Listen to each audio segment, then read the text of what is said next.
Hammaga assalomu alaykum. Agar bu videoni ko'rayotgan bo'lsangiz, tabriklayman va juda ham xursandman. Chunki o'z ustida ishlamoqchi ekansiz yosh bo'lib turib. Bu narsa albatta maqtovga sazovorlik va bu videoda endi bu odamdan nimani o'rganishim mumkin deb o'ylayotgan bo'lsangiz, shu savolingizga javob berish bilan boshlamoqchi edim va inshaalloh keyingi 10 minut vaqtingizni imkon boricha bugungi eng foydali, eng barakali vaqtlar qatorida bo'lish uchun harakat qilganman. Inshaalloh shu maqsadimga erishaman degan umiddaman. Shu videoda oxirida o'ylab qo'ying. Shu fikr bilan, challenge bilan boshlaymiz chunki tadqiqotlar ko'rsatgan, что bitta odamni e'tiborini ushlab turishi balandlikdan pasayib ketsa, TikTok, Instagramda sababli. Endi inshaalloh sizga bitta challenge bo'lgan bo'lsa, shu videoda oxirigacha ko'rish va videoda oxirida menga yozib qoldim kommentlarga. Shu 10 minut yoki 15 minut, necha minut bo'lishidan qat'iy nazar, vaqtingizdan rozimisiz yoki yo'qmi? Shu bizga inshaalloh challenge bo'ladi ham. Inshaalloh menga videomni ko'proq o'zimiz ishlamoqchi bo'lganlar uchun tarqatishga yordam bo'ladi. Xo'p, endi nimaga shu odamni gaplarini o'zi eshitishim kerak degan savolingiz bo'lsa, juda ham xursandman, chunki bunaqa savolni albatta berishingiz kerak. Bu odamning gapini eshita olmaymiz, to'g'rimi? Birinchi o'rinda men o'ylayman, meni gapimni eshitishingiz kerak emas. Lekin o'zingiz ishlayotgan bo'lsangiz, maslahatni qanaqa odamdan olsam bo'ladi desangiz, menimcha hozir ham o'zimiz ishlab turgan, shu harakatda bo'lib kelgan bir necha yildan beri odamdan olsangiz bo'ladi. To'g'ri, misol millioner, milliarderlardan ko'rishingiz mumkin, lekin birinchi o'rinda ko'pchilik kursini sotishni maqsad qilgan bu videoni olishdan. Ikkinchisi bo'lsa, o'zlari o'zimiz ishlaganiga necha yillar bo'lib ketib qolgan, hozirgi hayot tarzi boshqacha yoki oldingi misol uchun teoriyalar, oldingi sizga beriladigan maslahatlar berishi mumkin, shu sababdan hozirda aktualniy bo'lmashi mumkin narsalar va yoki ularni oilaviy holati yoki imkoniyatlari boshqacha bo'lishi mumkin sizdan. Misol chet eldan ko'rsangiz, aytaylik ular misol uchun ularning imkoniyatlari boshqacha, ularning bor narsalar O'zbekistonda bo'lmashi mumkin. Shu sababdan o'zim ustimda 100% uverенность ayta olaman. Уже 2-3 yildan beri o'zim ustimda ishlab kelyapman desam bo'ladi. 15 yoshimdan beri ustozlik qilib kelaman. Ingliz tili bo'yicha IELTS'dan 3 marta sertifikat olganman, 8 olganman ketma-ket. Birinchisi 7,5 chiqqan, qolganlari 8/8 va o'quvchilarga ham shu 3 yil ichida natijalar qilishga yordam berib kelyapman.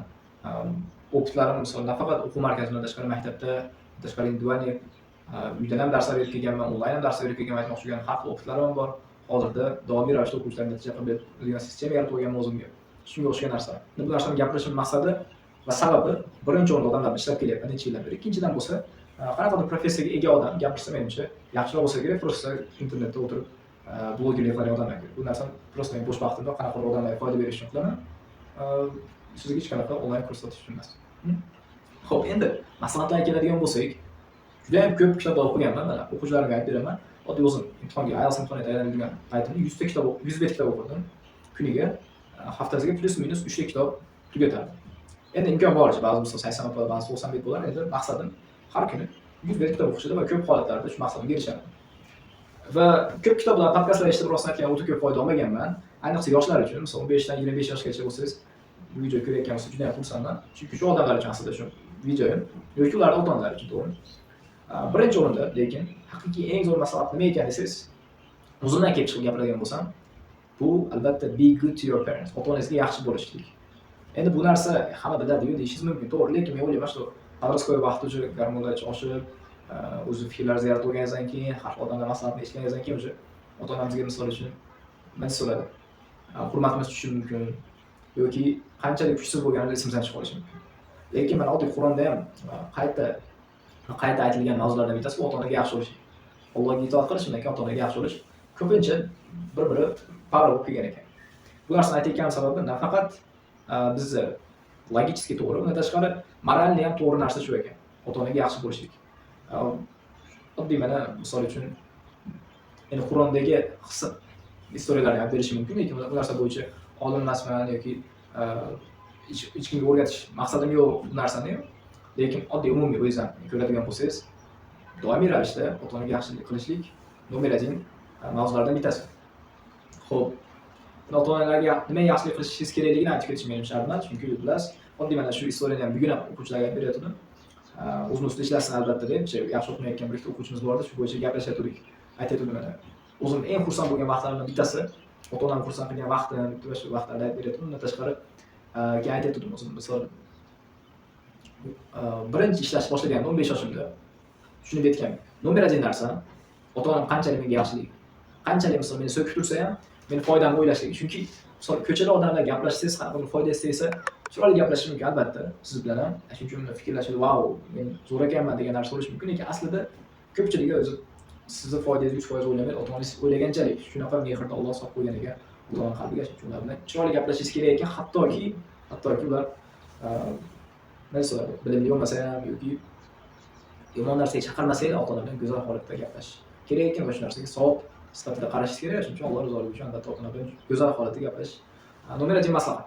Endi ikkinchilari o'zi uchun, o'ziga e'tibor qaratiladigan maslahatlar. Ikkinchisi bo'lsa try to live a meaningful life deb yozibdi. Ma'noli hayot kechirishga harakat qiling. Endi bu narsani gapirganim sababi ko'pchilikda hattoki o'zimizdan ko'raman, masalan, telefonda ertalab kechgacha vaqtimiz ketib qoladi, ba'zi YouTube ko'ramiz deymiz yoki mana aytaylik, o'ta ambitsioz odam bo'lsangiz, boshqa odamlar podkastini ko'raman deyarsiz, intervyusini ko'raman deyarsiz. Kimday o'ylab qarang, o'zingizga e'tibor qaratmasdan soatlar vaqtimiz ketib qoladi. To'g'ri, shu narsa ham self improvement bo'lib ko'rinishi mumkin. Aytaylik, ertalabdan kechgacha kitob o'qib o'tirish yoki birovlar hayotni kuzatish, internetda havas qiladigan odamlar, lekin aslida self improvement haqiqiy o'z ustida ishlashlik, bu o'z ustida ishlashlik, o'ziga e'tiborni qaratishlik. Xo'p. Endi uchinchisi bo'lsa, shu mavzuga aloqador, u ham don't look down or up to anybody as an ideal or superior deb yozibdi. U ham bo'lsa, hech kimga katta sizdan balandroq yoki sizdan pastroq deb qaramang.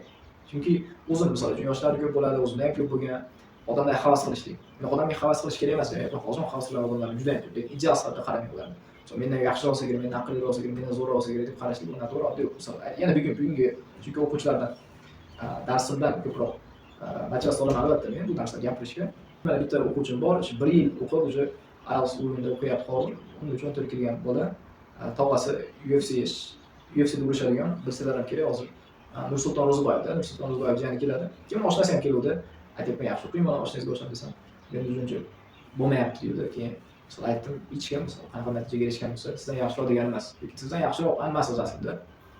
Alloh hammamizga har xil imkoniyatlar beradi, lekin bu odam qilgan odam ishtisam qila olasiz, bu narsa 100% to'g'ri. Chunki o'zimdan ham bilaman, shu IELTS olishni IELTS oladigan odamlar aqlliroq, zo'rroq yoki hard workerroq deb o'ylardim. Chunki IELTS olib, yo'q, unamas ekan. Yoki misol qanaqa bir pul topadigan odamlar zo'rroq, aqlliroq deyish mumkin, lekin yo'q, unamas aslida. Shuni aytib qo'ymoqchi. Undan tashqari, kimgadir past holatda ham qarashingiz mumkin emas ekan, kerak emas ekan, shart emas ekan va noto'g'ri ekan.